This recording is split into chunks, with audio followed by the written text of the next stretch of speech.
Hi, welcome to the channel. Today I've got a slightly different build. If you've been watching my channel for a while, you'll know that I've got two quite long ongoing projects that are the HK Lancaster in 1/32 scale and the Takom King Tiger with full interior.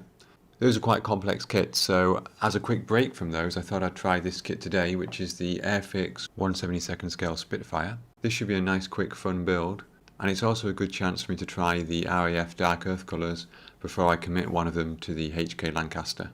And another reason to build this kit is that I recently acquired the Airfix HE111, and I'm planning to build this kit fairly soon. I might even add some simple LED lighting in it, and the final plan will be to put the HE111 and the Spitfire together in a small display. Anyway, back to the Spitfire. This is one of Airfix's starter kits. As you can see, it comes with everything you need to build the kit. It has 4 small tubs of paint, it has glue, and it even has a paintbrush as well. I'm not going to use those paints, but it seems it's entirely possible to build the kit using them and everything else that's in the kit, which is great for beginners. The kit only has one decal option, which is RAF Biggin Hill in July 1940, so right at the start of the Battle of Britain.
So here I've put a small hole in the bottom of the aircraft. This is where you can attach the stand, which is available separately from Airfix, but I'm a bit of a cheapskate, so I'm actually going to use a piece of clear sprue to act as a holder, as a stand for this aircraft, and just super glue it in there.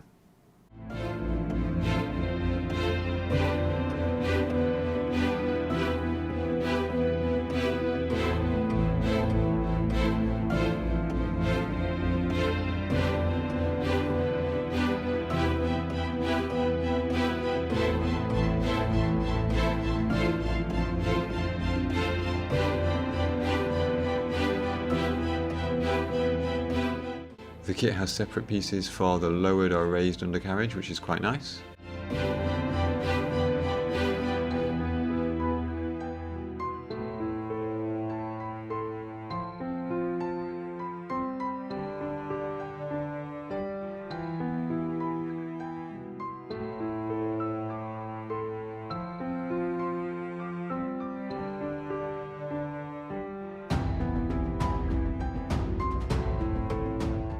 One thing you'll notice on the kit is the very deep panel lines. I've painted the entire aircraft in XF1 black, ensuring I fill those lines, and this has also helped me try to identify any areas that need sanding or cleaning before further painting.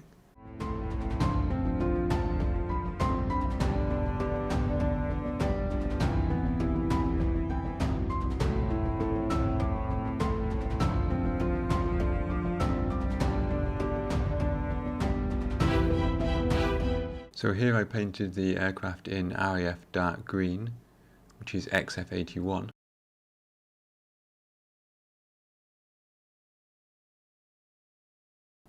And after masking with the blue tack, the RAF Dark Earth colour I'm using is Vallejo Dark Earth, which is supposed to be a more accurate colour than the Tamiya XF52, which is often recommended.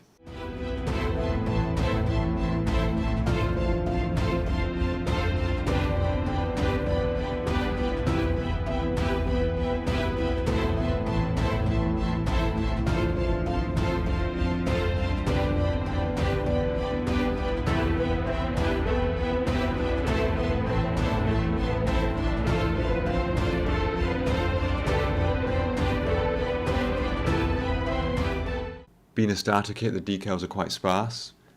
There are no stencils, there are no walkway lines, and there's nothing to show the red covers over the gun parts as well, so I just painted these in later.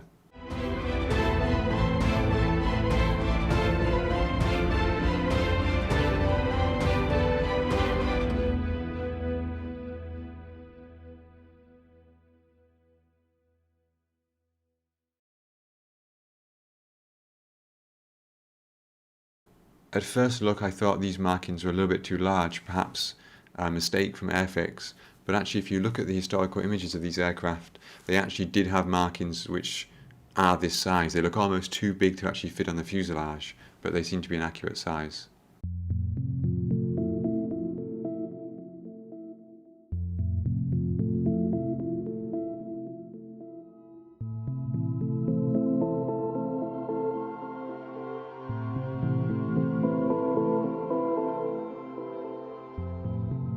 Here I've painted some aluminium chips on the leading edges of the wings and the propeller blades, and I've also just put some chips on the route up to the aircraft over the wing as well, next to the door.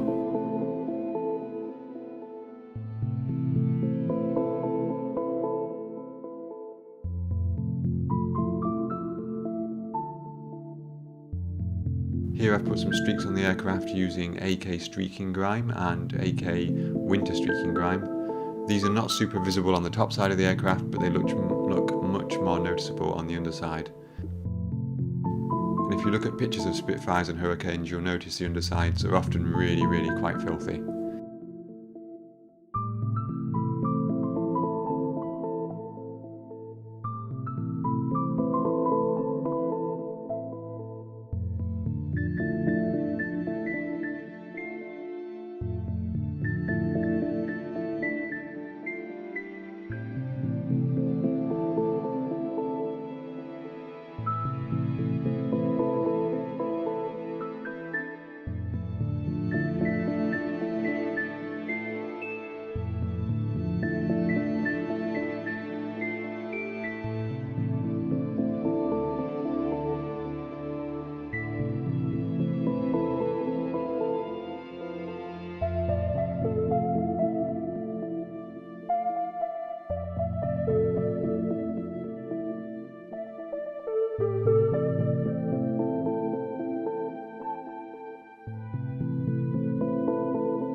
Finally, I added a little bit of rigging for the radio wire, which is maybe a little bit out of scale at 1/32 scale.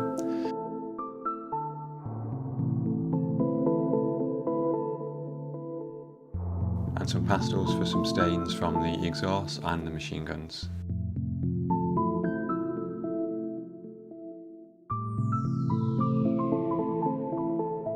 And here we have the completed Spitfire.